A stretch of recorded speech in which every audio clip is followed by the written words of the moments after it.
এই মুহূর্তে আমি যে জায়গাটিতে দাঁড়িয়ে রয়েছি এটি শহরের তাজের মোড়। শহরের দূরের জায়গাগুলো থেকে এই মোড়ে এসে শহরে প্রবেশ করার একটি কেন্দ্র। অত্যন্ত নাজুক পরিস্থিতি, নিত্য ভোগান্তির একটি চিত্র কিন্তু এই মুহূর্তে এই বিরাজ করছে। শহরবাসী বলছেন শুধু তাজের মোড় নয়, আশপাশে এরকম অসংখ্য মোড় রয়েছে, সড়ক রয়েছে, অত্যন্ত নাজুক পরিস্থিতি মোকাবেলা করতে হচ্ছে শহরবাসীকে। আমরা সেগুলো পর্যায়ক্রমে দেখাবো, চলুন। শহরের অন্যান্য সড়কগুলোর এক পরিচিত দৃশ্য, একটু বৃষ্টি হলেই হাঁটু জল। তাজের মোড়, আলুপট্টি, সুলতানপুর, কালীতলা, আরজিনওগাঁ, বাঙ্গাবাড়িয়া সড়ক সবখানেই বেহাল সড়কের এমন চিত্র।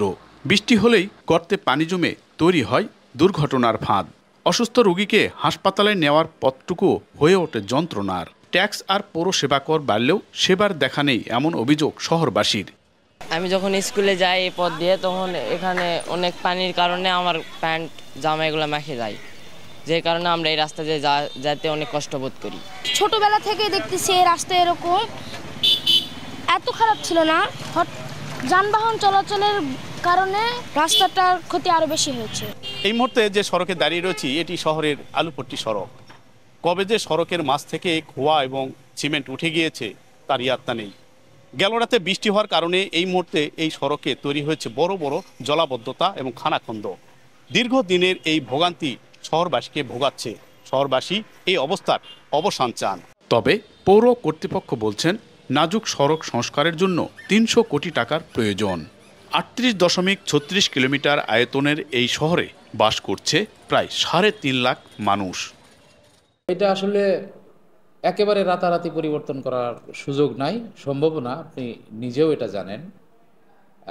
কিন্তু আমাদের যে সকল প্রজেক্ট ইতিমধ্যে ইনক্লুড রয়েছে, যে সকল রাস্তাঘাট ইনক্লুড রয়েছে, সেগুলো কিছু টেন্ডার হয়ে গেছে, কিছু টেন্ডার ঢাকা থেকে হবে, স্থানীয় সরকার বিভাগ থেকে।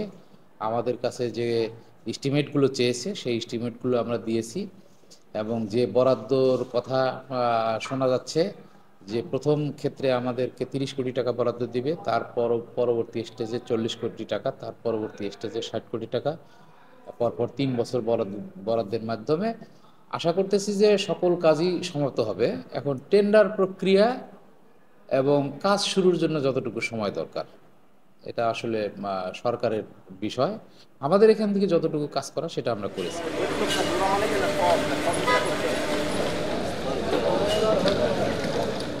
শহরের ব্যস্ততম একটি সড়ক কালীতলা সড়ক। প্রতিদিন শত শত বিভিন্ন যানবাহনে ভোগান্তি নিয়ে চলাচল করছে বাসিন্দারা। তবে এই পরিস্থিতি দ্রুত অবসান চান ভুক্তভোগীরা। নওগাঁর কালীতলা মোড় থেকে এম আর রকি, সময় সংবাদ।